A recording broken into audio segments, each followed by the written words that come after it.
So welcome everybody to the final night of the Vimalakirti experience, the Dharma doors of non-duality. There are so many Dharma doors of non-duality, and hopefully you've passed through at least a few of them in the course of this Vimalakirti experience.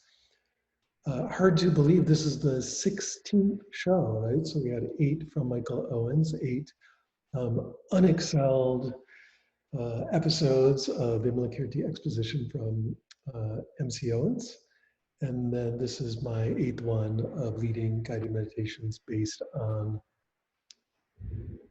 the sutra and the class. So it's been quite a long adventure and really fun. Definitely fun on this end to teach. And I think it's fascinating how in the last chapter there,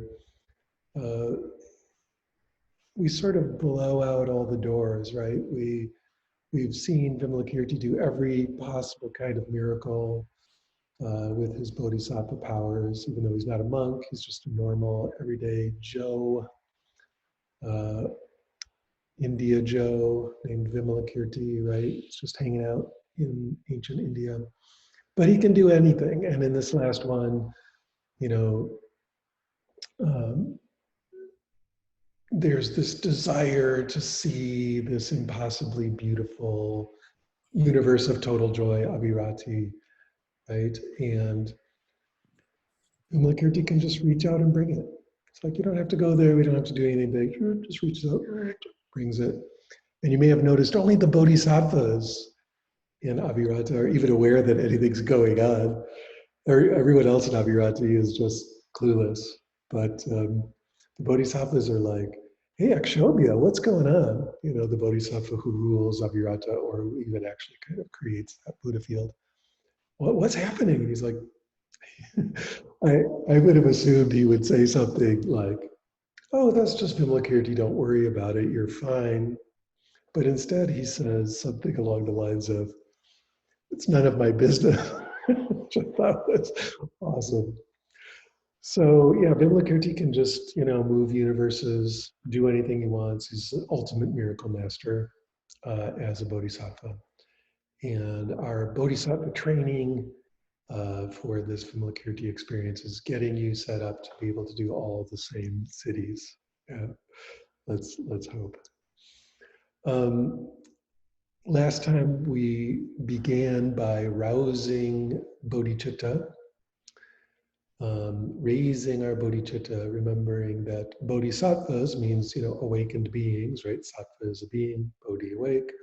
Bodhicitta, the mind of an awakened being, is what it literally means, or the mind of awakening is what it literally means. But the idea is the mind of a bodhisattva who is the perfect expression of both wisdom on one end, understanding the nature of emptiness, etc., and compassion on the other end. So even though it's all empty, we are still dedicating our infinite number of infinite lives to liberate infinite numbers of beings.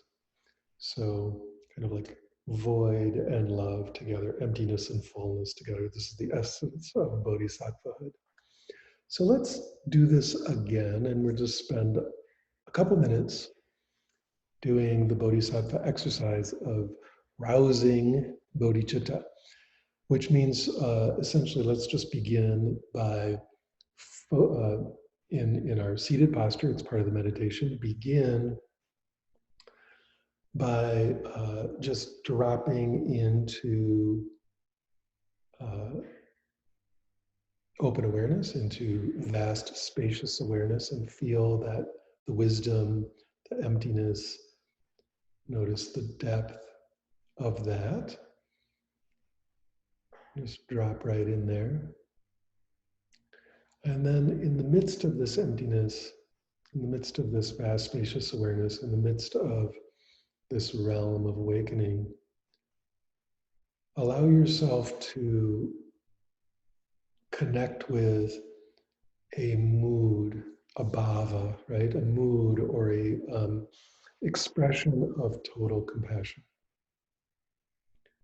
Feel yourself wanting to help, wanting to bring peace, wanting to bring health and strength to all beings, wanting to relieve the suffering of people and animals everywhere. And really just tune into that in a very direct and meaningful way. It doesn't have to be on the level of every universe and every being everywhere. It can just be in your own life or with the beings around you.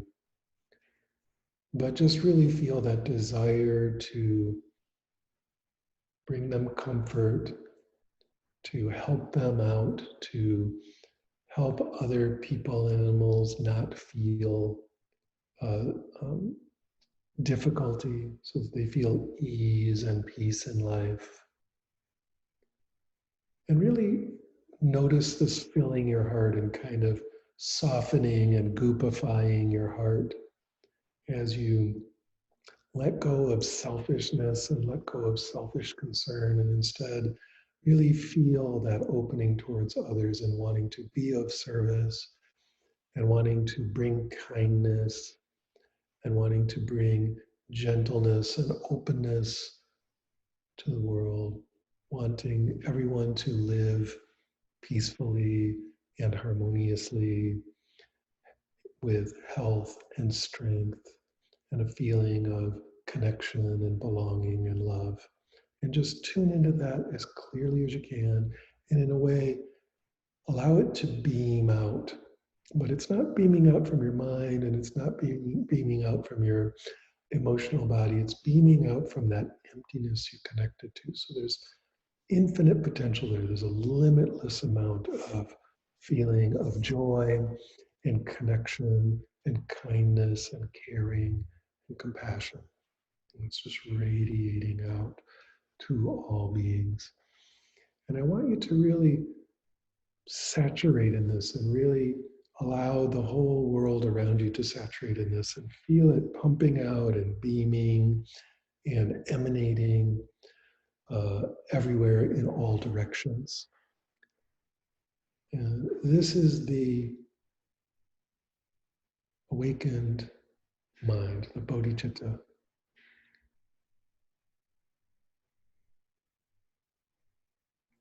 This is how we become bodhisattvas, is awakening this bodhicitta, this mind of awakening. We tune into it.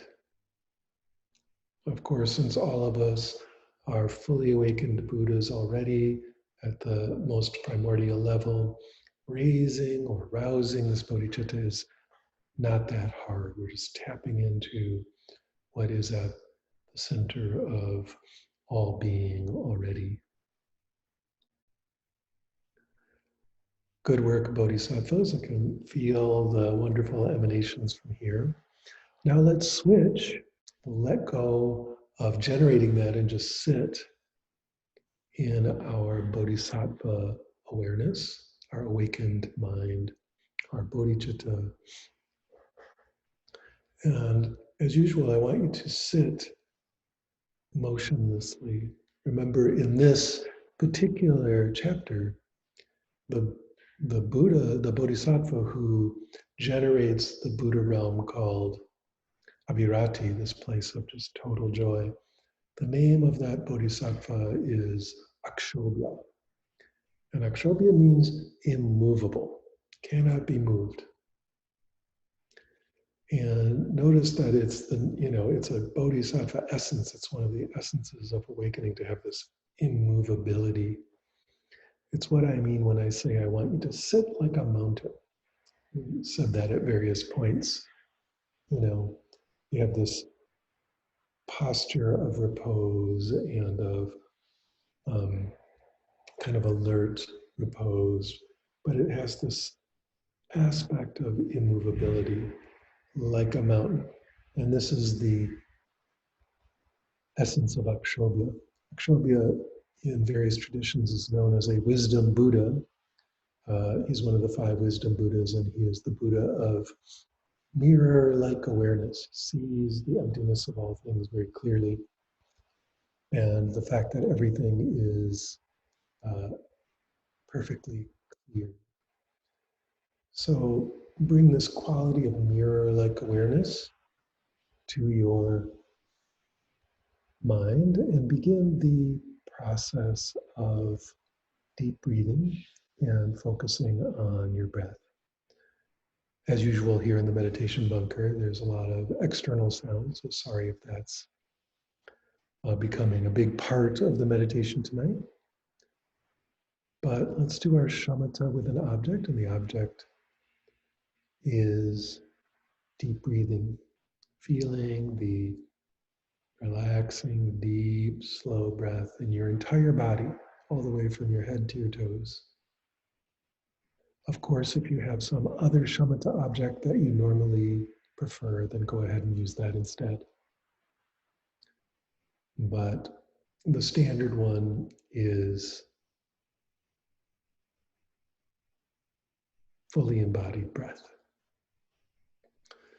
And as you're breathing deeply, you're expanding your diaphragm, allowing the breath to enter your body, and then deflating the diaphragm, pushing the air out, pushing the breath out very slowly, very deeply.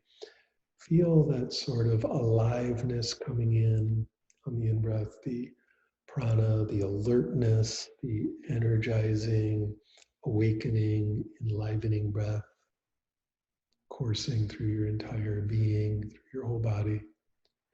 And then on the out-breath, feel the relaxation, the opening, the release, the letting go, the dropping of all burdens.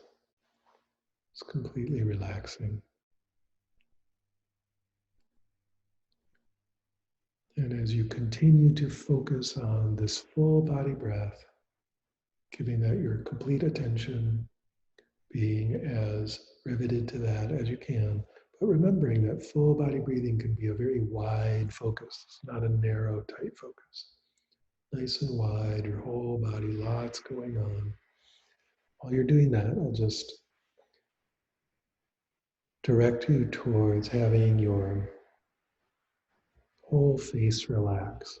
So allow your forehead to release and your eyebrows and eye muscles and eyelids to just release and relax and let go.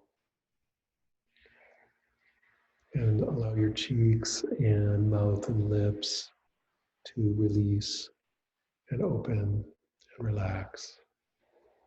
And your jaw to open enough that your teeth are not touching. And your tongue to just be loose and free in your mouth. And just let that relaxation spread through your entire face and head so that your scalp relaxes, the back of your head relaxes, even your face relaxes even more. And you just feel a kind of sublime release and letting go throughout your entire body.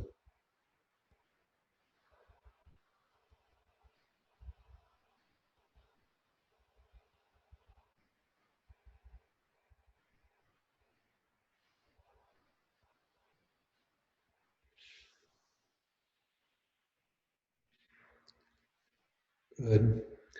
Now relax your throat and neck and shoulders, allowing those areas to just release and let go. Your throat opens up slightly, your shoulders drift down and back and kind of rotate open, but just very minutely. And you feel a dropping away, a letting go, a draining away of tightness, a release of tension, and instead a real sense of ease and release and opening in your throat and neck and shoulders. And that then continues on down your arms and your hands, so that your arms and hands become like limp seaweed, just totally relaxed, wet noodles, zero tension there. your upper arms, your elbows, your forearms, your wrists, your hands. Just relax and let go completely. Feel every last little tiny bit of tension draining away, and a kind of total release happening in your arms and hands, your shoulders, your neck, your face, your head, all those areas deeply, deeply relaxed. And notice how when you do that, then the in breath can relax and open and even enliven those areas more deeply than it was before because they're more open. So now they're feeling both alive and relaxed. And the out breath can release even more totally because more of your body is already deeply still, deeply open, deeply released. So just feel that, how the in-breath is enlivening those areas and the out-breath is releasing, relaxing, letting go even more completely in those areas.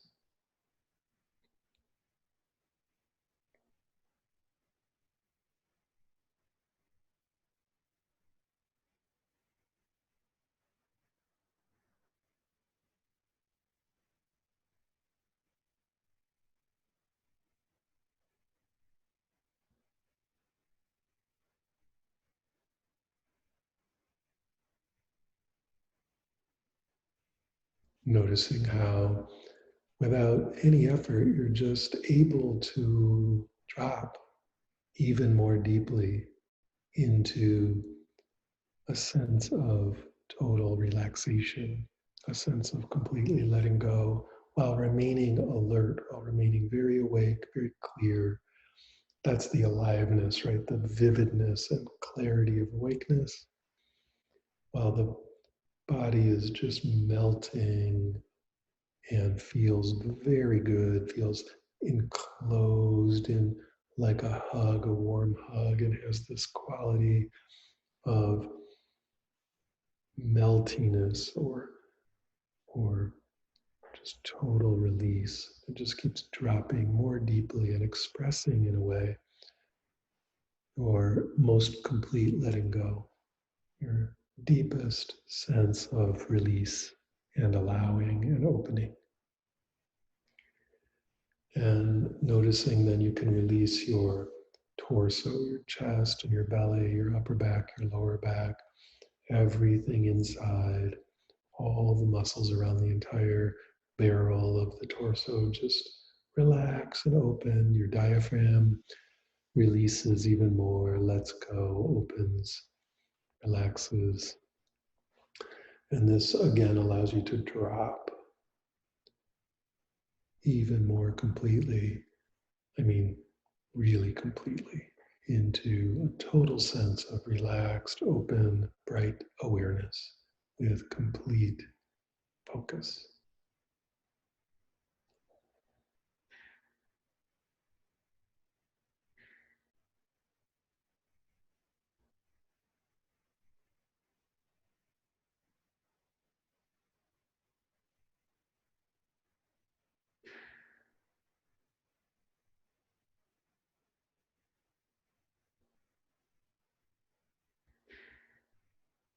And as you continue to find even deeper relaxation, even greater opening, greater aliveness, greater peace, and calm and stability of mind, just allow your legs and feet to go completely limp. And notice how, when your legs and feet now are completely limp, that just drops the entire body and entire being into a realm of peaceful, calm abiding, where the awareness is perfectly lucid, crisp, bright, vivid, clear, and the body is absolutely liquid light, just completely relaxed and open.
Good.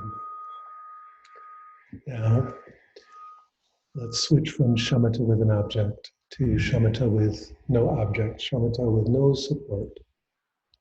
So we simply allow the mind to relax. Just as the body relaxed, the mind now relaxes completely.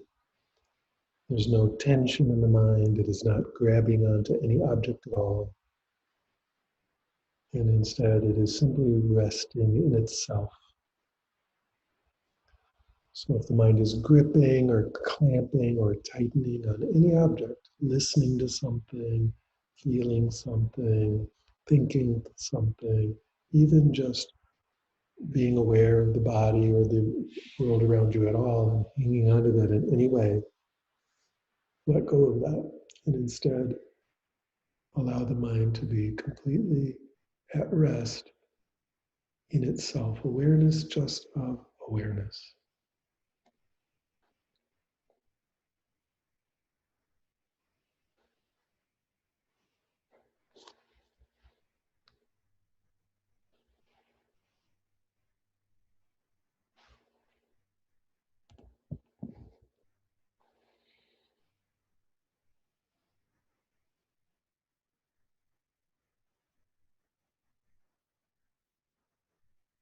This is a completely effortless meditation or almost completely effortless. No, if there's any effort at all, it's just to notice that tension has occurred and to relax. Relaxing is not a doing, just the note, just that little bit of, oh, starting to tighten around an object, just relax.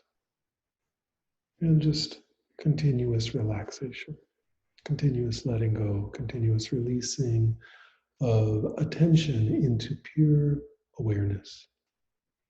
If this is a struggle at all, stop the struggle. If you're trying to figure out how to do it, just stop doing that. If it feels like there's a lot of effort involved, just relax all effort. In many traditions, this is called something along the lines of just sitting or doing nothing, and so on. And so just sit there and do nothing. But remember that thinking about stuff, meditating on anything at all that it means doing something. So we're not doing any of that. Instead, we're just relaxing and opening, relaxing and opening, relaxing and opening, allowing the mind to be perfectly at rest and at ease. Sounds still happen, thoughts still happen, the world still turns, but the mind is like a still lake, perfectly clear.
If the mind is gripping onto anything, tightening around anything, involved in anything, just relax and let that go and open the mind.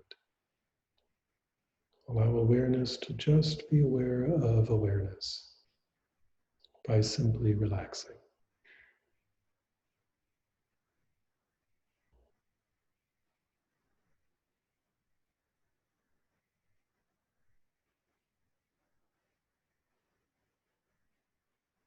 What is it that's aware right now?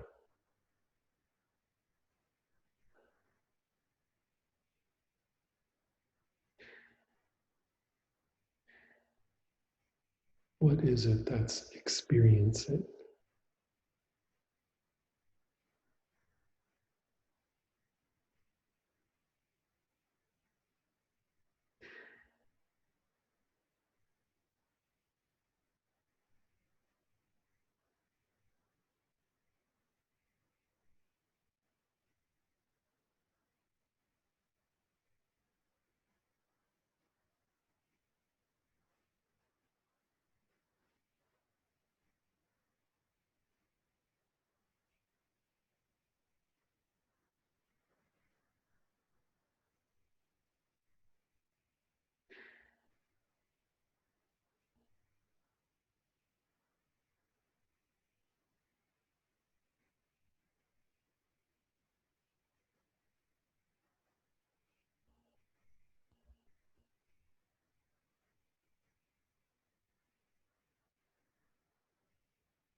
Good. Now you can either keep doing that or begin to notice anything that is arising anywhere in awareness. So instead of awareness simply being aware of itself, you're now allowing awareness to notice maybe external sound, maybe body sensations or thoughts. And as any of these sensations arise, awareness is simply perfectly aware of each sensation with like mirror-like clarity. Awareness is simply perfectly noticing each of these arisings with mirror-like sensory clarity. Remembering that Aksobhya, the bodhisattva of Abhirati, is the Buddha or the bodhisattva of mirror-like awareness.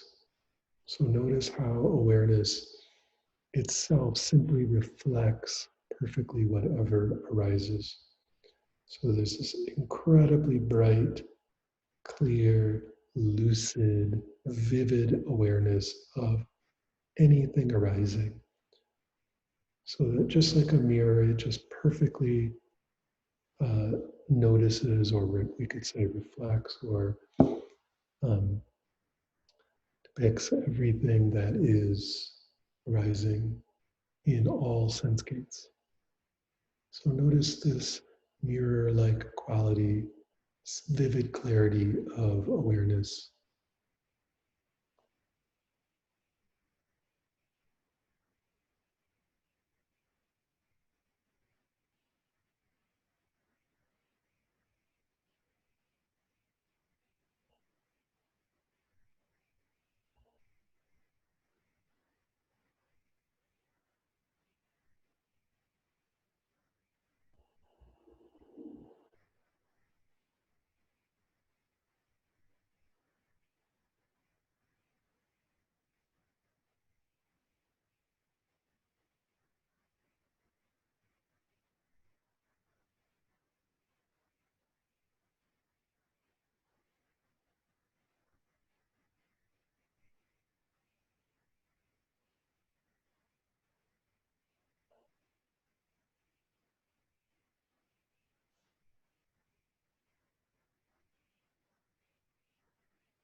Notice that all sensory phenomena are delivered, noticed, presented in awareness without any effort of any kind. They simply are there.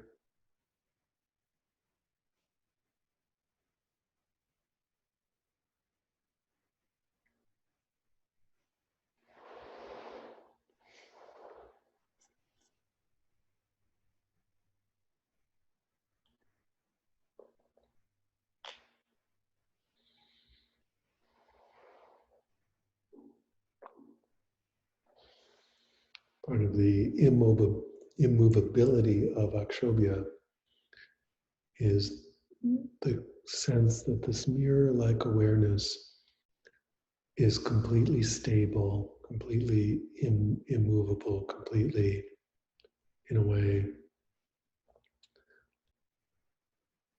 unchanging. While phenomena changes all around it, sensory arisings arise and pass within it, the awareness itself is completely still, completely unmoving and at rest. Even if race cars are whipping by in a mirror, the mirror itself reflects them perfectly and yet doesn't move at all.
Now, continuing to notice with mirror-like clarity and perfection the arising of all sensory experience. Notice how the sensory experience is like a dream. Everything that's arising is like a mirage. The mental images, the mental talk, anything going on in your mind, the external sights and sounds or vibrations, anything happening externally, the physical body, the flavors of emotion, the urges, the drives, whatever is arising is like a dream. It has no fundamental basis. It is simply a reflection in awareness. It is, as it's said in the text, it is like a magical creation. Simply a reflection, a dream. So notice this dream-like quality of all sensory experience. So it's vivid, it's clear, it's bright, it's perfectly reflected in awareness, and yet it is simply a reflection. It's a dream, a mirage, a fantasy.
And if you find yourself talking to yourself about this, well, is that like a dream? I don't know. It could be sort of like a dream. How is it like a dream? Just notice how all that self-talk is a fantasy, a mirage, and awareness.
Now, having clearly established this dream-like quality, this appearance nature of all phenomena arising in awareness, take a very careful look at awareness itself. What is this awareness?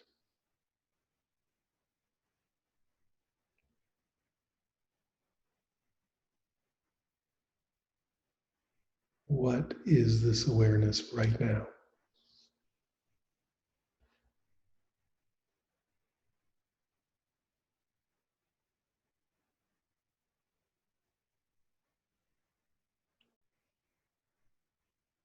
What is this awareness that's reflecting this dream-like reality right now?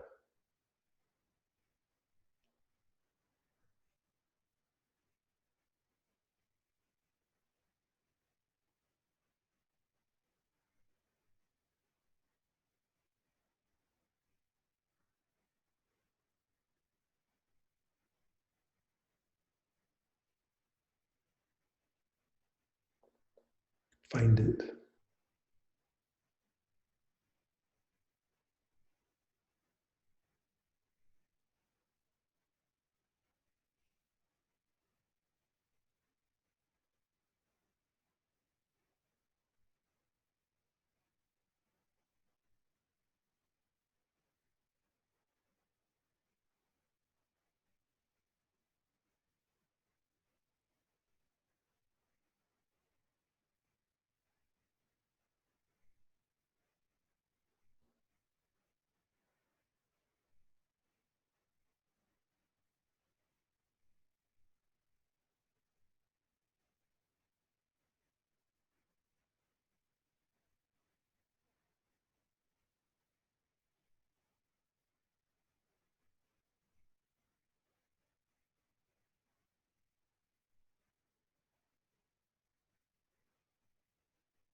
There seems to be an experience happening. What is that experience? What is it that is having that experience or giving rise to that experience? What is awareness right now?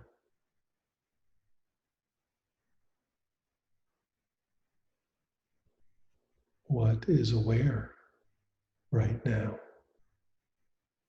Find out.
And any concepts you have about awareness, any ideas about awareness, I want you to just completely cut through that right now.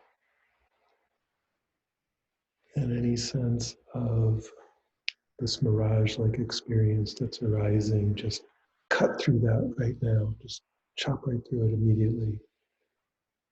And any sense you have of any story of anything at all, just cut right through that right now, right to the deepest depth.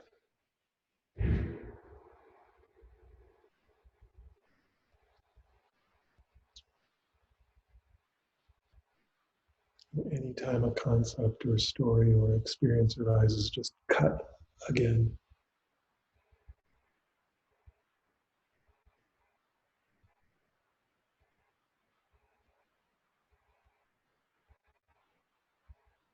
And keep cutting.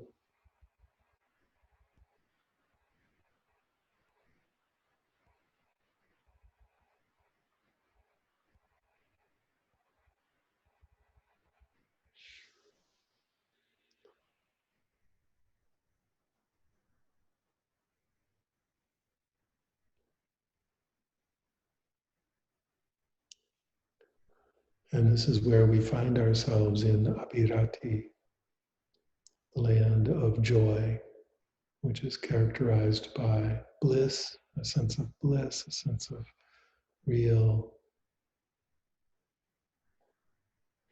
pleasure, pleasantness, a sense of luminosity, tremendous clarity, vivacity, vividness, brilliance, and a total lack of conceptuality. It's just completely non-conceptual.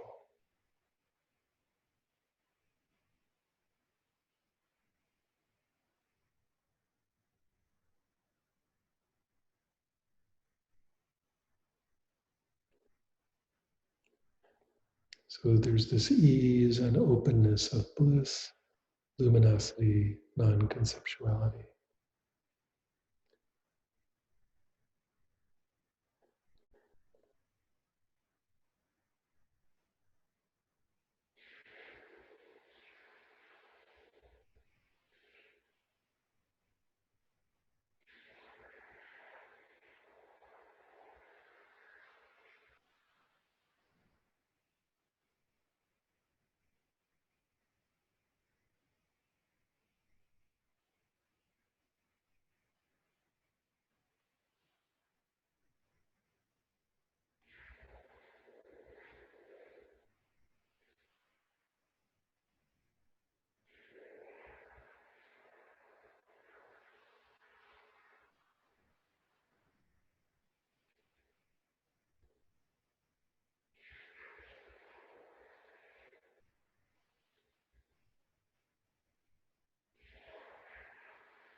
Now begin to allow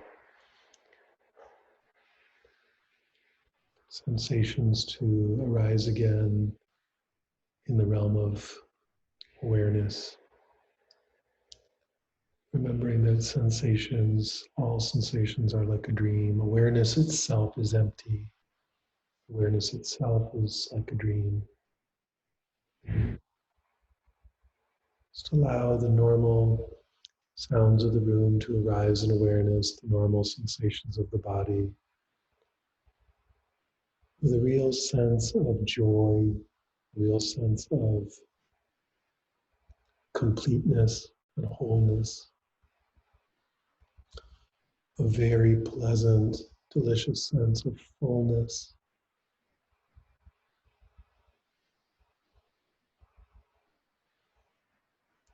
And in the simplest possible way, just feel those clearly.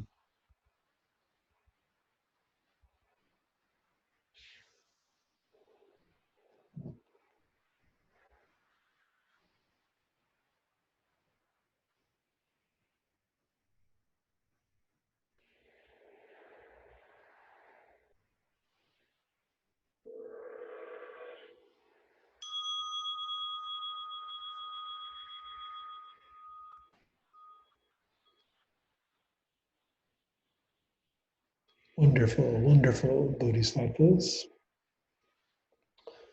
So with that, let us end the meditation. And as usual, after these meditations, I'd like you to kind of orient yourself to the room around you, looking back all the way back and forth, looking up and down, allowing your eyes to move around very, very, very gently and slowly with a lot of self-compassion. Begin to move your body around a little bit. And just be very kind and gentle to yourself as you sort of um, re-emerge into manifestation or apparent manifestation.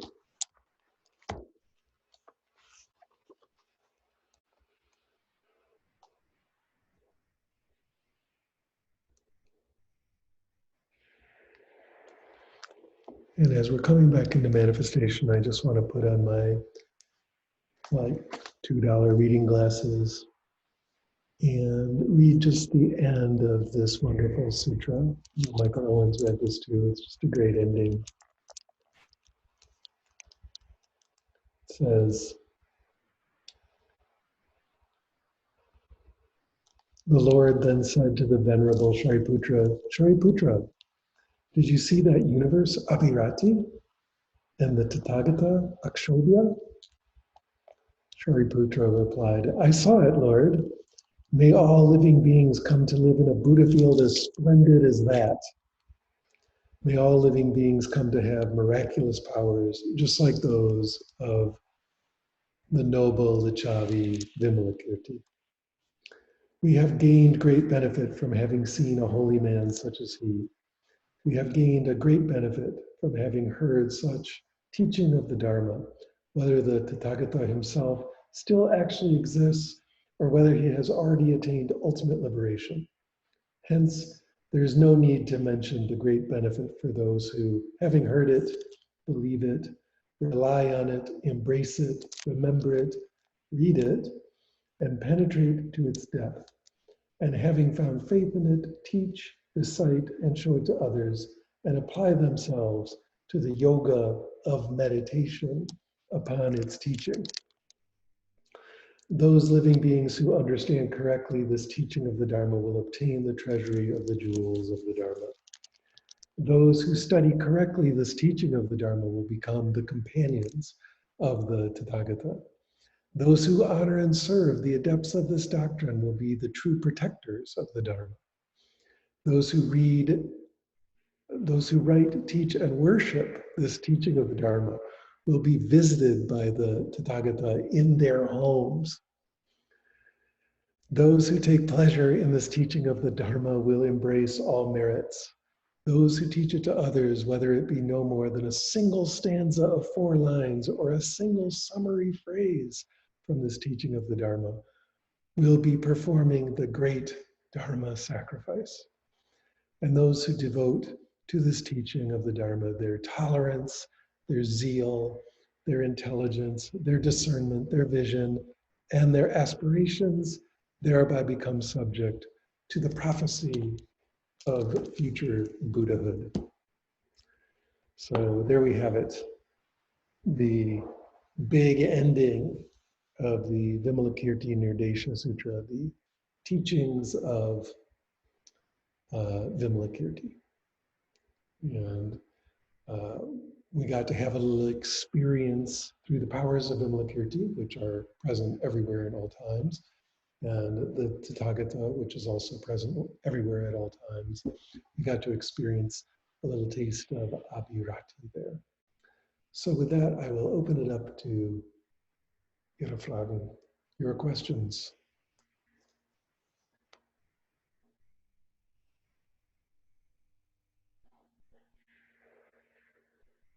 And if we have no questions, we're going to just rest awareness in the perfection of this moment, noticing that in a way there's never anything to change, never anything to do, never anything to be.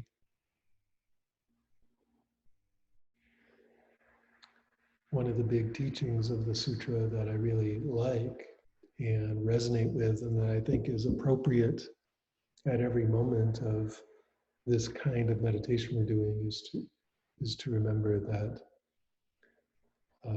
everything is already perfect. You are already perfect and complete.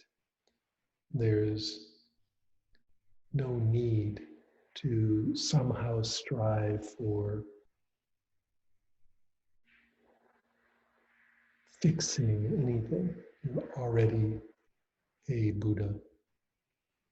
And when we sit with that mood, then any kind of relative improvement, any kind of gain, any kind of doing anything, any kind of practice, any kind of getting better at a technique, all of that becomes a kind of play, right? We can do that, we can still do all that, still better these appearances, but doing it with this spirit of joy and playfulness and even a kind of wizardry that is possible. So there's a lot about bhav in this, a lot about mood or how we approach these practices and teachings.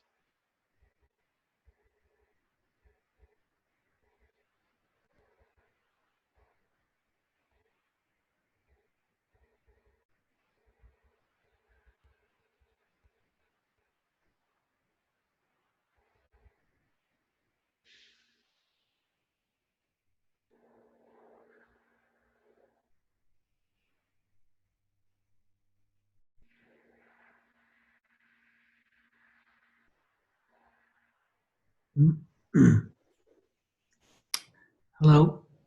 Hello. Yeah, I joined your course or class somewhat in the middle. I think this is the third time I've done it. So I may have missed what I'm going to ask in those earlier classes. But for me to arrive at those different, I'll just call them mind states in a relatively short period of time like that, it seems like it requires that I imagine that I mean, that maybe awareness of awareness, that one, I feel like I can get pretty close to it, but to go to just pure emptiness or, let's see, what was the final, oh, and then, well, actually the clarity of object, that one also felt kind of doable. There were a couple in there though, where I really felt like I had to kind of just make it up. That it wasn't something that was accessible to me, in this, whatever it was, 45-minute period of time. And so then to like clear the mind and be empty, I had to imagine doing that, but then I wasn't, the mind wasn't empty, right? Because it was filled with this imagining or intention or whatever. So I was wondering if you could speak to that. Sure. I wonder if at any point I ever said I wanted you to clear your mind. Very often I either said, notice what's arising, or let what's arising just, be there, but don't focus on it or grab onto it or anything. Yeah.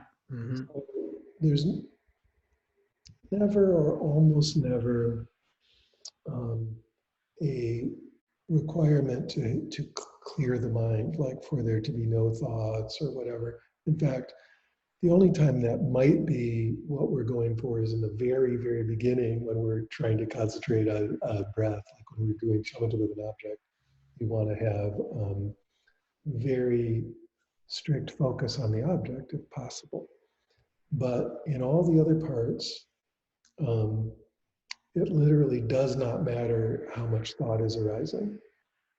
We're either allowing that to happen while noticing awareness, or allowing that to happen while noticing the dreamlike quality of thinking, and so on and so on and so on.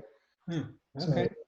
I'm not asking you to get in some kind of yogic state of suspended thought. It's like a different thing. Okay. In this way of working, this is Mahayana and Vajrayana. The um, thoughts are, we're not trying to control thoughts in that way. We're rather trying to notice the fact that their dreamlike quality, or even notice the awareness that notices them at all. So the content of awareness, in a way, or the fact that there's content arising is just a given. And it's true that we're kind of, I'm moving people, moving you, moving the group through various guided, um, uh, I don't want to say states, so I'm looking for another word, but I'll just say through various experiences. And if ever these are too fast or you don't get it, just either try and have fun. Like I said, everything's already perfect. There's nothing to develop. You're already a fully awakened Buddha. And so either just let go of it or play. Just allow it to be play and experiment and see what happens as you attempt to do these things. But by no means make it like a big deal that you're grinding on and trying to, judge yourself based on or something. Mhm.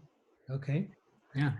Thank you. I think I brought an assumption there to it, but yeah, thank you.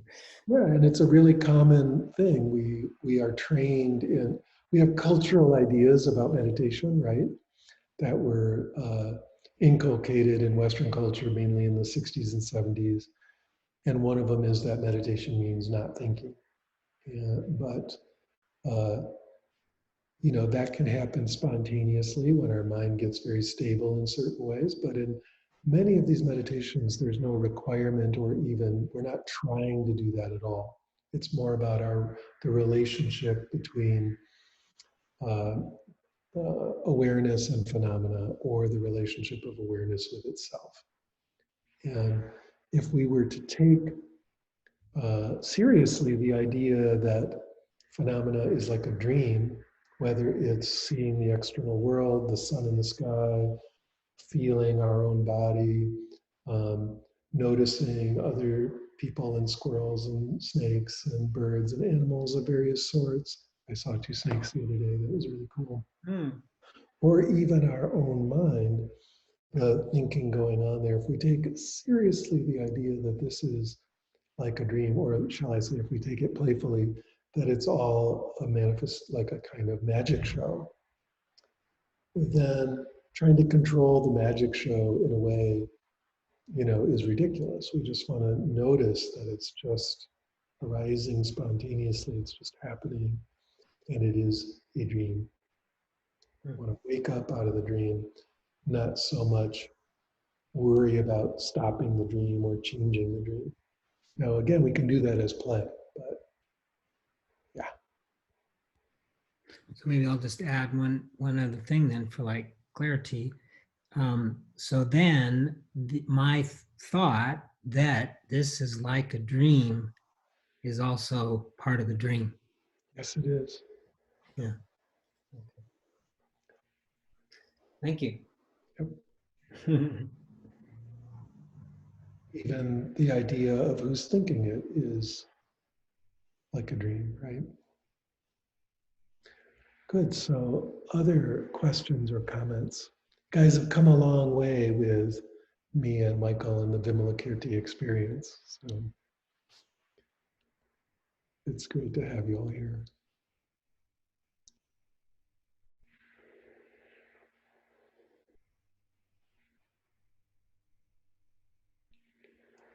Good. So, in that case, let us switch to Ms. Devaney, who will talk to us about, I'm going to kind of switch gears here into dana mood.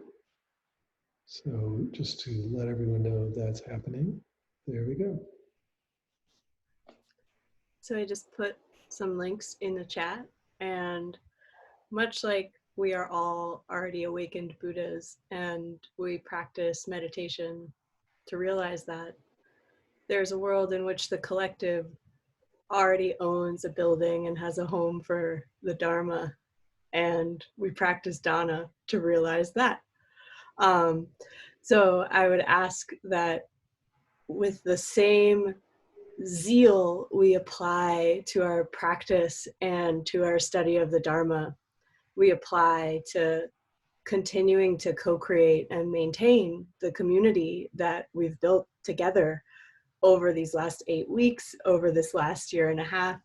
The collective is, there's no teachers without students. It's hard to be a student without a teacher. And we provide the place where all of that can happen in this kind of dependently originated co-creation way. And dana is the force that maintains that creation. So please give if you can. And if not, keep being here. There's a saying that I've never been able to find an attribution for, but the saying is that in a monastery, like rocks in a tumbler, the monks polish each other. And I think that's a really nice way to express the power of a sangha. I know, speaking from my own practice, that the depth at which I can practice with all of you here supporting my practice is just much greater. I can adventure out much further than when I'm practicing alone. So I want to express, well, wait, hang on. First, I want to tell you all that while it is very sad that the Vimalakirti series is over, Michael Owens is still with us every Sunday. Michael Taft is still here every Thursday. And as kind of a consolation prize, we've got a bonus Owens tomorrow night. So at 7:30, he'll be here in this room doing a talk and then a Q&A about visual representations of the Buddha. So why are Buddhas represented in different colors and different orientations? And he always really brings it with a slideshow.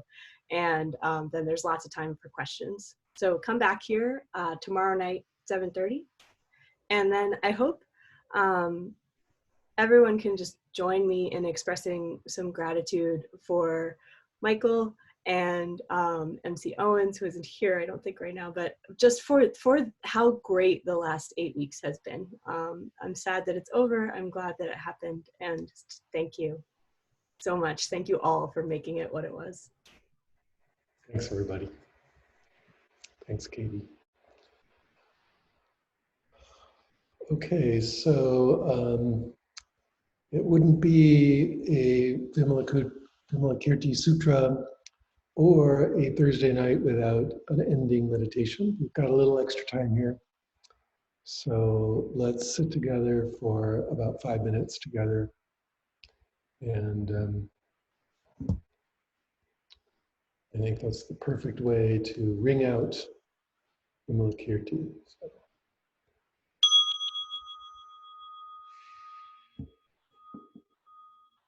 Do whatever practice you wish.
All right.